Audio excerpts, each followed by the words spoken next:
La hipnosis, un bien temporal y un peligro permanente.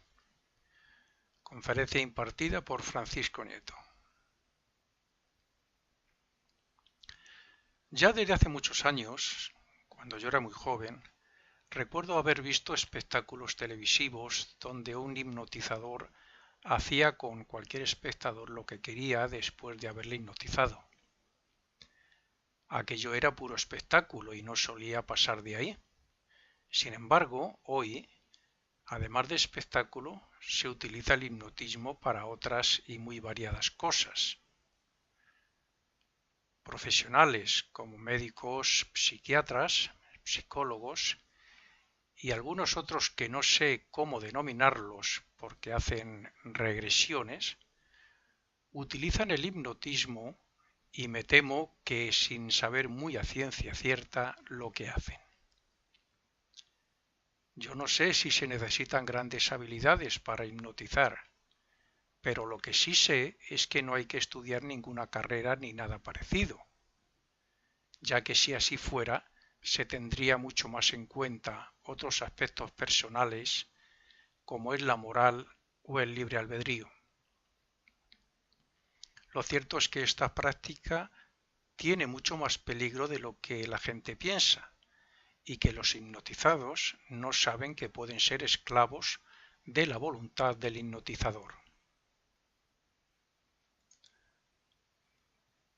Es cierto que algunos profesionales opinan que hay una clase de hipnosis que no es mala, porque lo único que hacen es poner en trance a la persona para, cuando pierda el sentido de la realidad, bombardearle con una serie de sugestiones para que no haga tal o cual cosa. Bien, si solo fuera eso, no sería del todo grave, que también lo es, como dicen ellos, porque lo que hacen es anular la voluntad de decidir del paciente durante un corto espacio de tiempo para inducirle, como si fuera un autómata, una serie de órdenes o sugerencias como, por ejemplo, no fumar o no tomar drogas. Pero como he dicho, sea de una forma o intención o sea de otra, en sentido moral y respecto al libre albedrío que debería considerarse sagrado, esa práctica es peligrosa y antinatural. De hecho, opino que si esta práctica fuera cada vez más ejercida por más personas, se podría considerar un peligro para la sociedad. Es curioso que los hipnotizadores son, o aparentan ser, gente culta y respetable que se presentan como profesionales o gente benefactora de otros que necesitan ayuda. Sin embargo, lo cierto es que si quisieran, podrían hacer con sus víctimas lo que quisieran sin ninguna clase de escrúpulos. Yo no sé si habrá ocurrido, pero en mi opinión y de acuerdo a mis conocimientos, un hipnotizador puede hacer que una persona mate a otra o que se suicide o cualquier otra cosa similar. El verdadero hipnotista siempre se quedará tranquilo de que nadie le podría denunciar, porque él mismo se encargaría de dar la orden al hipnotizado de que no recuerde nada de lo que ha hecho.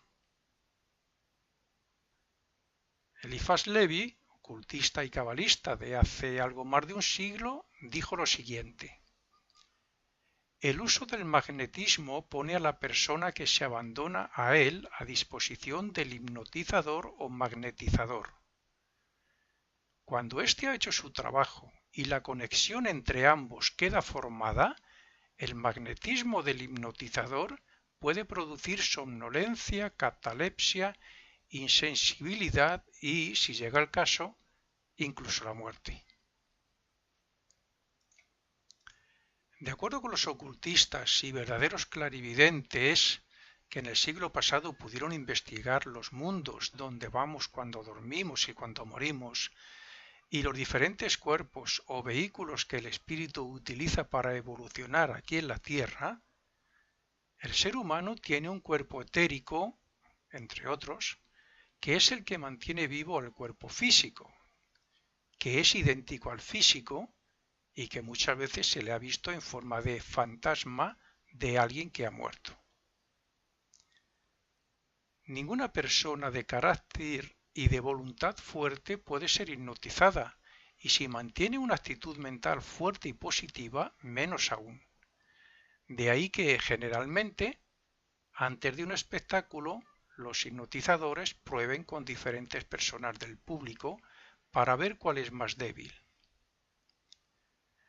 Cuando el hipnotizador elige a su víctima, le dice que se ponga en actitud pasiva o como si fuera a dormir. Esta es la manera en que el hipnotizador comienza la desconexión del ego o yo con su cerebro. Aquí, como en el sueño, el ego se retira del cuerpo físico, pero hay una gran diferencia con la salida que hacemos cuando vamos a dormir. Y es que, en ese caso, en el caso del hipnotismo, somos expulsados de nuestro cuerpo, lo que en realidad es una violación a la luz de las leyes espirituales. Durante el sueño hipnótico, los pases y toques del hipnotizador actúan sobre el cerebro del cuerpo etérico, extrayendo el éter del espacio que ocupa la cabeza, quedando el cerebro etérico colgado y rodeando el cuello. Esa es la visión del clarividente, cuando expulsa el éter, donde está la memoria, el subconsciente, lo expulsa de la cabeza física y cuelga sobre el cuello. Es decir, que vacía el cerebro físico de los éteres que compenetran cada átomo físico para poner éteres suyos que están bajo el dominio de su voluntad y de su mente. Por eso el hipnotizado no puede elegir ni tiene voluntad para negarse a nada, pues el error suyo fue dar permiso al hipnotizador, que es como decir, puedes anular mi derecho a decidir y mi voluntad. Cuando se hipnotiza a una persona profundamente, se expulsa el ego fuera de su cuerpo físico para que no haya interferencias, y a partir de ahí el hipnotizador podrá hacer de él cuanto quiera. Pero lo que normalmente se hace más es expulsar los éteres del cerebro para darle las órdenes oportunas o las sugerencias según lo que vaya a hacer el hipnotizador con su víctima o paciente.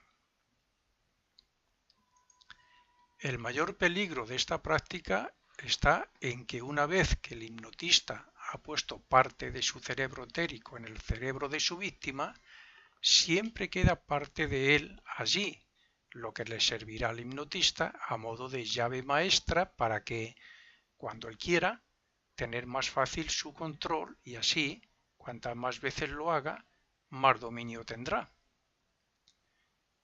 Y esto puede continuar así durante años, hasta que uno de ellos muera. Evidentemente, cuando hay mucha distancia entre ellos, el hipnotizador no puede conseguir sus propósitos. Las personas que hipnotizan a otros y que no se hayan interesado por estudiar ocultismo, y más concretamente la manera en que actúa la ley de consecuencia, la ley de causa y efecto, no saben que el karma o la ley del karma no perdona y que toda transgresión o causa tiene inevitablemente su efecto. Así es que él recibirá su castigo, sea en esta misma vida o bien, como normalmente ocurre, en la próxima. Al haber dominado la voluntad de una persona a través de la mente, estos pecados suelen tener como efecto que un hipnotizador renazca con algún problema mental, como por ejemplo podría ser una idiotez congénita.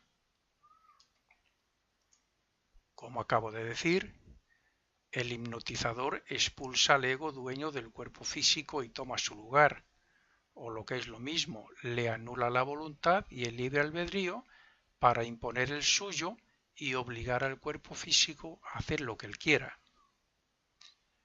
Lo que tiene a favor, entre comillas, es que con pocas sesiones es posible que se consiga el propósito, por ejemplo, curar a alguien, quitarle un vicio, y por consiguiente el hipnotizador ha hecho un gran bien a la otra persona, aunque haya sido a cambio de dinero.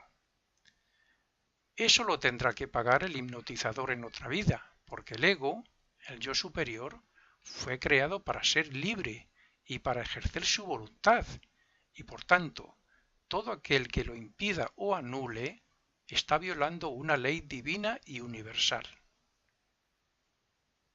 Por otro lado, la persona que ha dejado de ser, por ejemplo, drogadicto, no lo ha conseguido por su propia voluntad y esfuerzo, y por eso, cuando vuelva a renacer, lo hará con la misma inclinación o posibilidad en su cuerpo de deseos para que fortalezca su voluntad y deje la droga pensando en que debe cuidar y valorar su cuerpo físico, que es lo único que tiene para experimentar y aprender en cada renacimiento. El yo, la personalidad,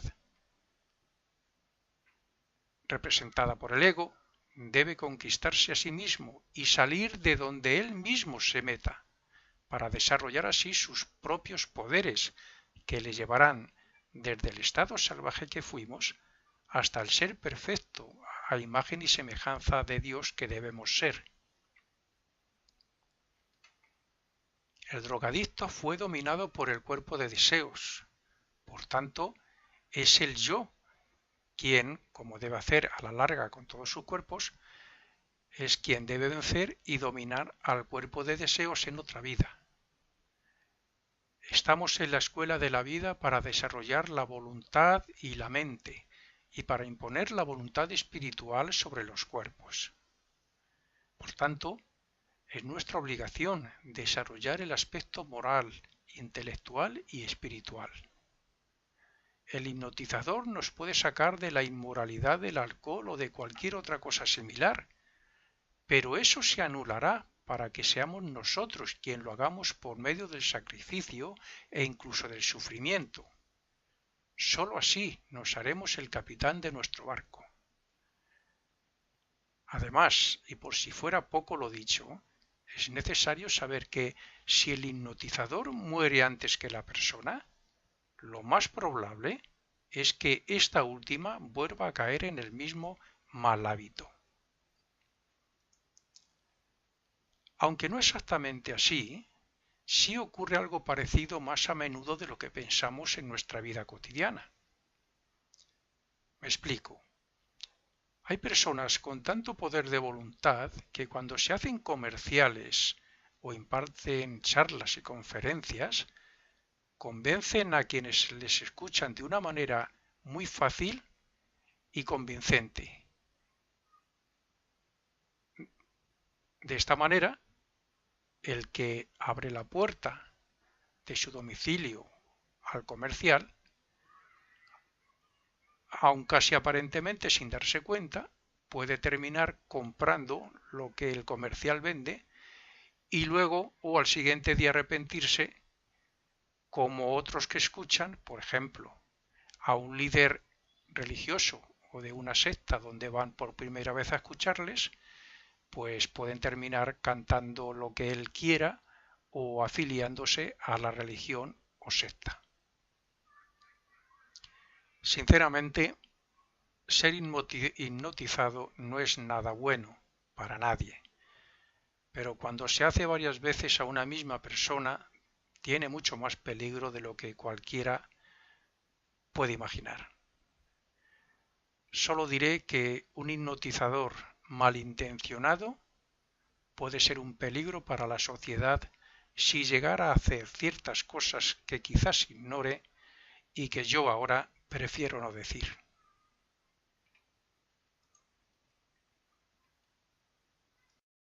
Ciencia cierta lo que hacen. Yo no sé si se necesitan grandes habilidades para hipnotizar, pero lo que sí sé es que no hay que estudiar ninguna carrera ni nada parecido, ya que si así fuera, se tendría mucho más en cuenta otros aspectos personales, como es la moral o el libre albedrío. Lo cierto es que esta práctica tiene mucho más peligro de lo que no haga tal o cual cosa. Bien, si solo fuera eso, no sería del todo grave, que también lo es, como dicen ellos, porque lo que hacen es anular la voluntad de decidir del paciente durante un corto espacio de tiempo para inducirle, como si fuera un autómata, una serie de órdenes o sugerencias como, por ejemplo, no fumar o no tomar drogas, que la gente piensa y que los hipnotizados no saben que pueden ser esclavos de la voluntad del hipnotizador. Es cierto que algunos profesionales opinan que hay una clase de hipnosis que no es mala, porque lo único que hacen es poner en trance a la persona para, cuando pierda el sentido de la realidad, bombardearle con una serie de sugestiones para que puro espectáculo y no solía pasar de ahí. Sin embargo, hoy, además de espectáculo, se utiliza el hipnotismo para otras y muy variadas cosas. Profesionales como médicos, psiquiatras, psicólogos y algunos otros que no sé cómo denominarlos porque hacen regresiones, utilizan el hipnotismo y me temo que sin saber muy a ciencia. La hipnosis, un bien temporal y un peligro permanente. Conferencia impartida por Francisco Nieto. Ya desde hace muchos años, cuando yo era muy joven, recuerdo haber visto espectáculos televisivos donde un hipnotizador hacía con cualquier espectador lo que quería después de haberle hipnotizado. Aquello era